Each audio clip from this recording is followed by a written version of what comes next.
Welcome to Lending Forward, a podcast where we're lending every bit of what we know to our listeners. From real conversations and lessons learned deep within the industry to education and forward thinking. Together, we're lending forward.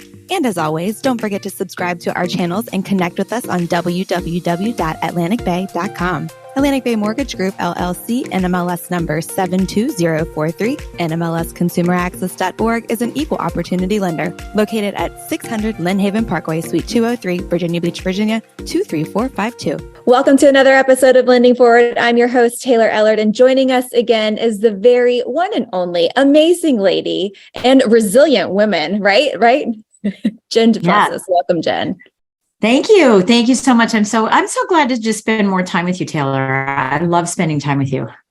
You are so sweet. We love spending time with you. And you know, how I reached out to you initially was, I think it probably was about a year ago, we spoke for the first time. And it was one of our top producers who reached out to me.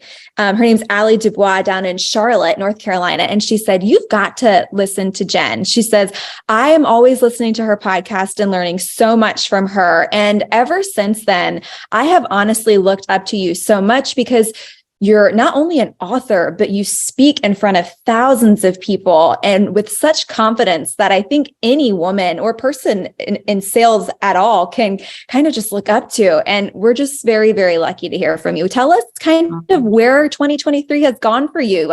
I mentioned your Resilient Women Summit and what you found out there and what, the rumblings in the world, but tell us, how has 2023 treated you thus far? Yeah, well, it's gone fast. And I think for most people it is. We're all just surprised it's May already.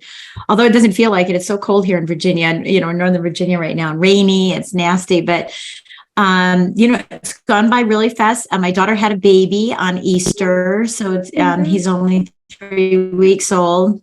So that's kind of a fun thing. So it was just all moving up into that. I spent the entire month of March away from my house. I think I was here one day in March, in LA speaking. And then my husband and I went on our 2-week 40th anniversary cruise. And then we went back to San Diego, and then I went to Phoenix, and then I finally came home.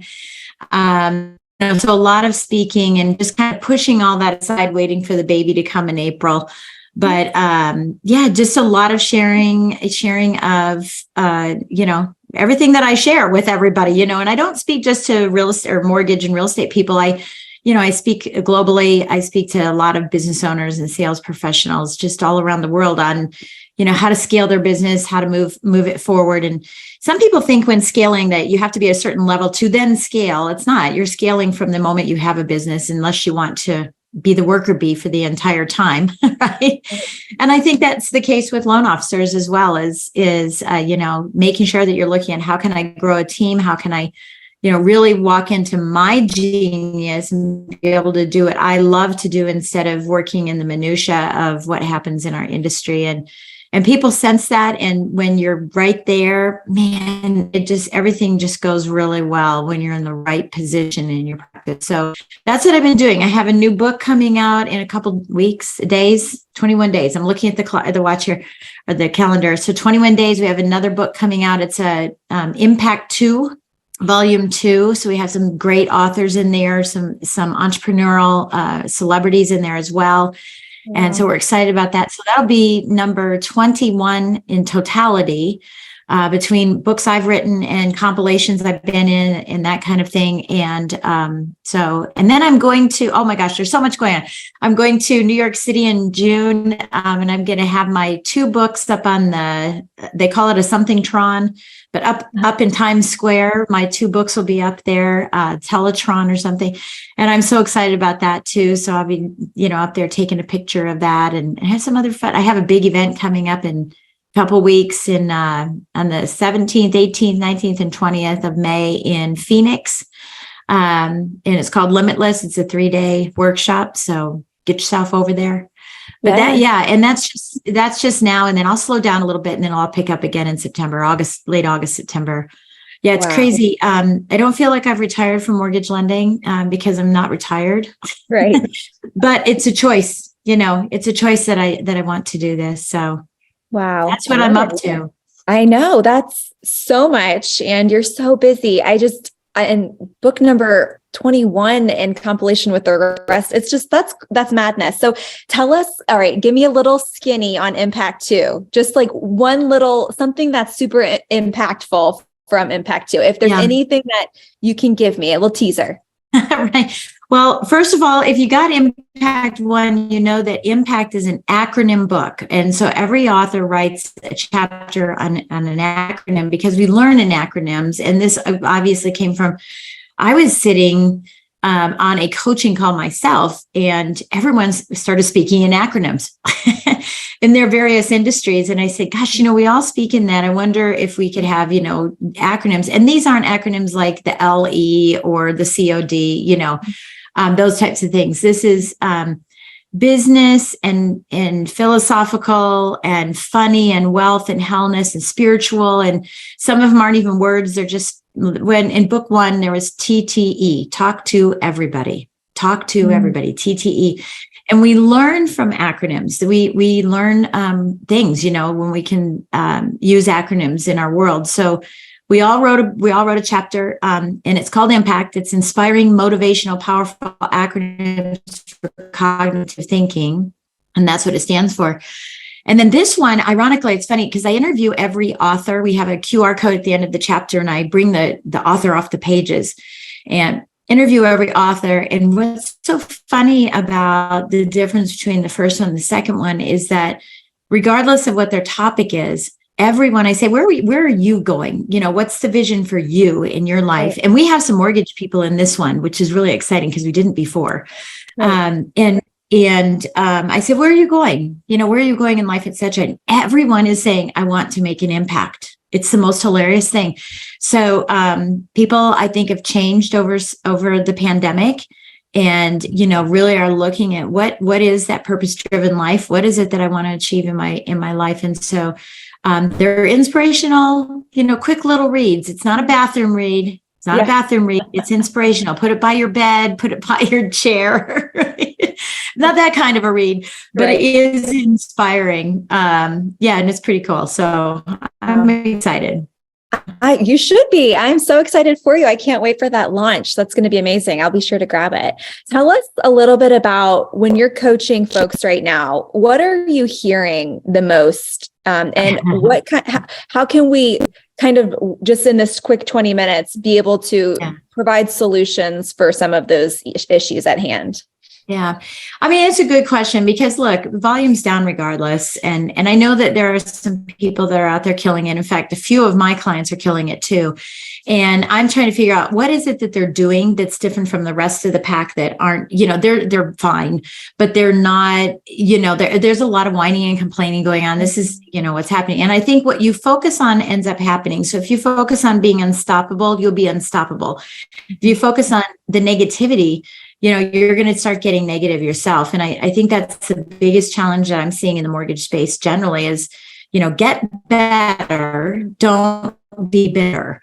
And that's what I'm trying to do is we're trying to infuse a lot of mindset work, a lot of tactical pieces. And, I always tell my clients, be ready for when the when happens. And I said this before COVID. I said, be ready for when the when happens. And a lot of people weren't ready. And so they had to develop their process and their systems because that's why everybody's working gazillion hours. We had all this volume plus a lack of systems by so many people. And now the operational side is taken care of, but now it's be ready for when the when happens, because when rates do drop, because they will, it's cyclical. I've been doing this for 40 years. It will happen. Are you going to be ready? There are so many people that lost so many opportunities during COVID because they weren't ready for when the when happened. They were busy doing whatever came on their lap, but thank God it came on their lap. But how many more opportunities were lost? So that's what we're focusing on. 3 things that we focus on. And I really just focus on this in my practice anyway. One is influence, increasing your influence, your expert, expertness. I don't know what that word is. It's just increasing, your market influence. Make sure that everybody knows what your expertise is. Sure. Elevate yourself so that you can walk into a room and not even open your mouth and people know who you are. So increasing that is number one. You can't be secret. And that requires a whole bunch of things that we work on in coaching. Number two is you've got to hone in on your relationships. Several months ago in the winter, I was saying, don't hibernate, hyper focus. This is the time to hyper focus. This is the time to be out there having real adult conversations with your partners, real adult conversations to strategize on how we can function together when the when happens. Right. And then the third thing is lock in your systems, lock them in and I'm not talking about processing systems only. I'm talking about every system you have, all of those prospects, those thousands of pre-approvals that you've done. Right? Lock that in so you can communicate with all those people. So those three things are the things that we are really, really focusing on. I love it. I think they're all so important. And I think specifically the hyper focusing on your influence, right? I just think that that's never going to change. You should always be doing that, and I think that's the first thing too that falls by the wayside is the social media stuff when you get too busy. I think there is so much value and it all just boils down to being top of mind. At the end of the day, that's really what it boils down to. And I think that for some people, you said it can't be silent. Everybody has to know what you do. You shouldn't, if somebody in your family goes to another loan officer, it's because you weren't loud enough and proud enough of what you do. And there's something to be said. There's a fine line. We all know that line to be annoying, but to be able to, if you have a tool to reach out to them every single month, telling them how much equity they have in their home, they're never going to look another way. They'll always choose you. So I think that's where your systems piece really comes into play too. Having that process and your systems in place for when, not if, but when we'll see the dip, right? And or people come out of the woodworks at that point. You already have that in place. People already know you're there. They're only going to rely on you because you've been so in their face, but in a nice, humble way, obviously. What would you say? So, what we have at play right now, are rates still higher, not high, but higher than they've been. And so it scares folks, right? And then you've got the folks who are, I don't want to sell because I don't want to lose this 3%, so even if the low inventory is due to those who don't want to sell because of the rates, and then those who do come on, we're trying to get buyers ready. Credit is at an all-time low because people have been racking up their credit cards with inflation being tough. So tell us, how are we coaching through? I'd like to cover two things. How are you coaching through low inventory, and how are you coaching through that conversation?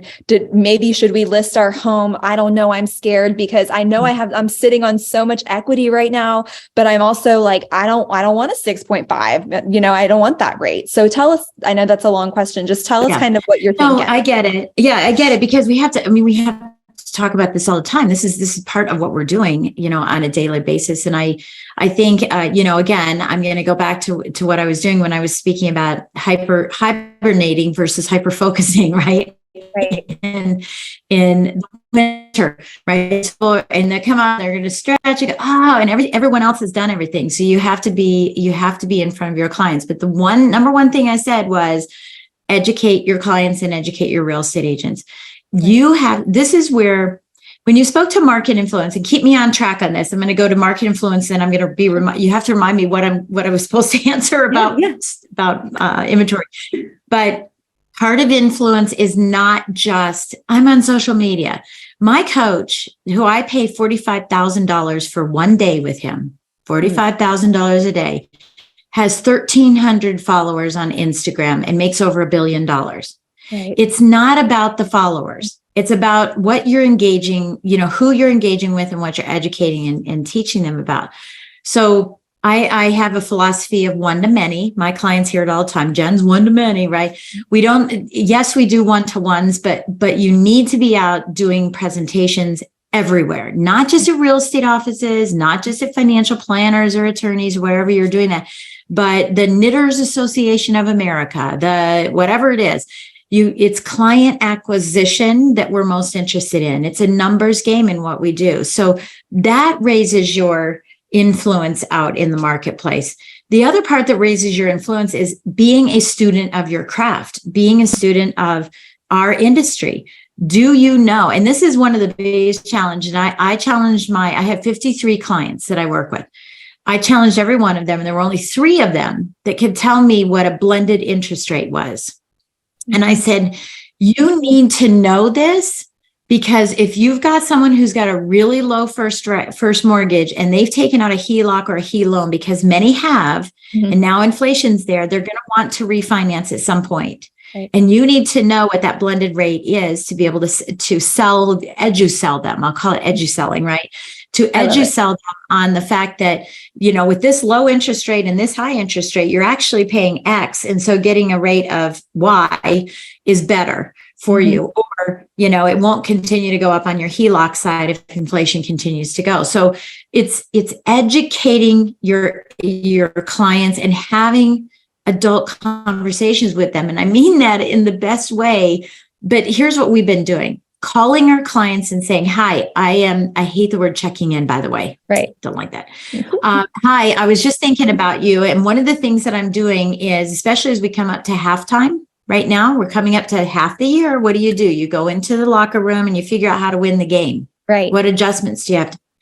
So here we are. The reason I'm calling is I was just thinking about you. I wanted to reach out and talk about what's coming up in your life events. People die whether rates are high or low. People get born whether rates are high or low. People get married. People get divorced. People retire. Everybody, they do things. We don't stop kids from graduating from high school or college. So life events happen. So we're calling all of our clients and saying, look, the reason that I'm reaching out to you is that, for the balance of the year, we have some snipplings of the fact that rates might take a little bit of a dip, a nice dip. And I want to know what life events are coming up. Are you thinking about buying? Are you thinking about selling? Would you like to, if you could buy? Would you like to refinance and draw out your equity and pay off debt if that's what you want to do? Is your kid moving here? Are you getting married or whatever? So that I can prepare in advance and be ready for when that time happens. So that if you think you're going to be doing that in August, I'll just put a note here for me to contact you in August so that I can be there to help you through whatever that life event is. So that's the conversations we need to be having, not conversations of I'm calling my past clients, which I don't like that word. I call them alumni, but you call your past clients and say, hey, I'm checking in. Do you want to refinance? It's just bull. I mean, get past that. Stop it. Just stop it. Be of service to them. Serving and being of value is only good if it can be useful. We can't provide value if it's not useful. So that's the conversation you'll be having with your clients. The conversation with your real estate agents is, so now I'm going to go back. How can I help you get more listings, educate your clients, have a seller seminar, a series of seller seminars to help them understand what is available out there so that they want to pull that trigger, and educating your real estate agent, understanding what's happening in the marketplace as well. And this all falls under mortgages under management, real estate under management. If you're truly going to be a manager of someone's mortgage or real estate, just like a financial planner is a manager of assets, then manage it. Don't just say you are and not make any phone calls to them. So I have some very proprietary things in my coaching that I do that help real estate, help loan officers talk to listing agents, be able to work with them. But one thing I want to share with you is this. I think we all know, and I'm still finding people that don't. When you write a pre-approval letter, you should be contacting the listing agent. I think that goes without saying. You need to contact the listing agent because they don't know what to say. You've had the phone call, right? Where they go, hi, I'm just calling letter. Are they qualified? And you're thinking, I wrote the letter. Yeah. Do they have good credit? I wrote the letter, right? But they don't know what to ask. So we came up with 7 or 8 or 12, I don't know, questions that listing agents can ask loan officers.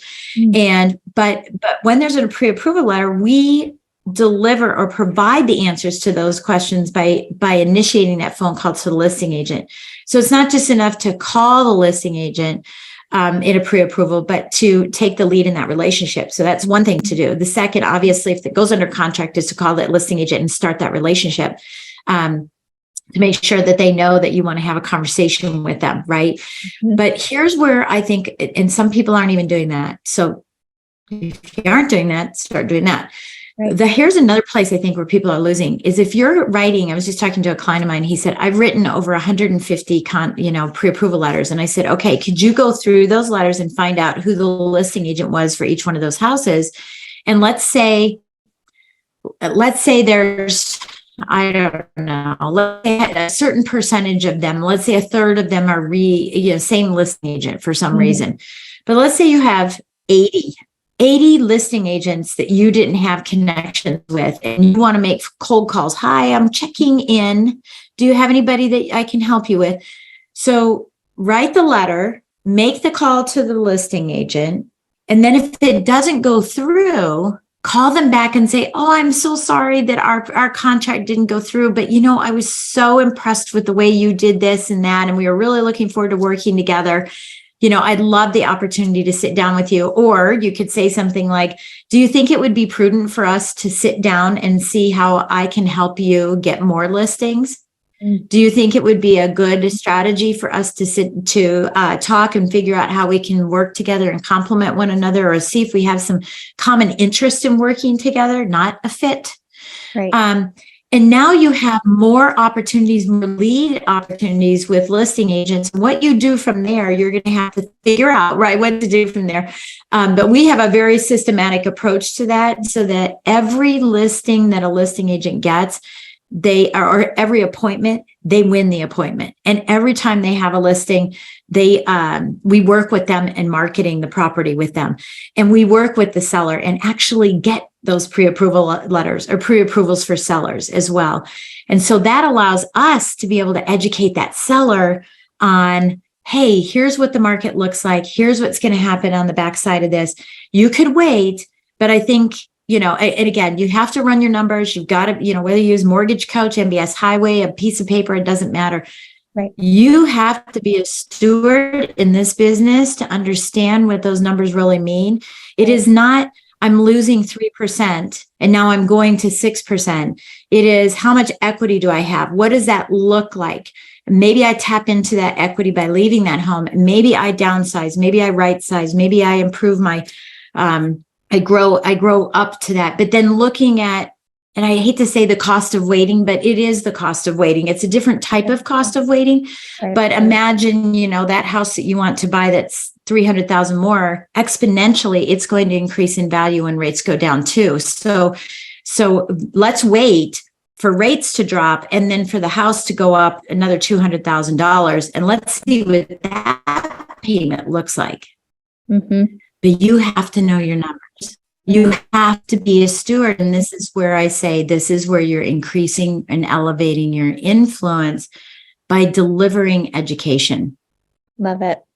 I love it. It's so impactful. That was so good. I think it's important for people to be having those conversations. I think call reluctance is a big piece of that, but you just cannot have call reluctance in this business. And you don't need to look at it as a cold call it is merely just, hey, I want to help you. It's a value add, calling those listing agents, calling the folks that your alumni, right? Calling all of them and just having the conversations. And it's just a drop in the hat, in the bucket. At the end of the day, again, it boils back to, hey, listen, being top of mind and being the educator and making sure that you are the expert. And you're so bold that, when they do make a decision to move, they wouldn't look another way. I just think everything that was packaged in that is just perfect. So, I have to ask you, because you're on Lending Forward, how are you lending forward for this second half of the year? Yeah, so we are doing a couple of different things. One of the things I do with my clients is we do boot camps. We do these one-day boot camps, and And, so we're rebuilding and redoing some of the proprietary, listing agent, selling, buying agent. I keep saying selling agent, listing/selling, buying, and client process, the experience that they're having. We're really focusing on doing that. And we're up leveling our sales skills. You mentioned the call stuff. I think if you look at it as a service call and not a sales call, and you have the approach when you call them is like, look, I'm here to serve you. I said I was here to serve you. What can I do? What is coming up? What can I do for you? So what we're doing is we're really honing in on sales skills. I'm doing a presentation class in a couple of weeks as well to help them get to really make it a movement, at least our little coaching program, to make it a movement to educate people on what's happening, because they're out there watching the news and they're not really understanding what's going on. And certainly most agents don't understand it. They sometimes do, but I think that we need to be sharing that with them. So that's what we're doing, is we're just making sure that education level is really heightened, and simultaneously making sure that we have the right, what I used to call it all the time, a check up from the right. We want to make sure that everybody is in a place that attracts clients rather than retracts them, right? Because of our attitude, our demeanor, our outlook on what's happening in the marketplace. So for me, lending forward and paying forward is really making sure that my students are equipped with every tool that they possibly could need in order to kill it when the time comes. And it's hard right now because you don't feel the results, but you can be working on those relationships right now every single day. Absolutely. I could not agree more with you. And we are just so excited for you, and we can't wait to see what the second half of the year brings. Let's do this again in a few months. Thank you for being on Lending Forward. Of course. Thank you so much. Thanks again for listening to the Lending Forward podcast powered by Atlantic Bay Mortgage Group. Don't forget to tune in next week and make sure you subscribe to our channel. Remember, we all play a part in lending forward. So go lend something forward today.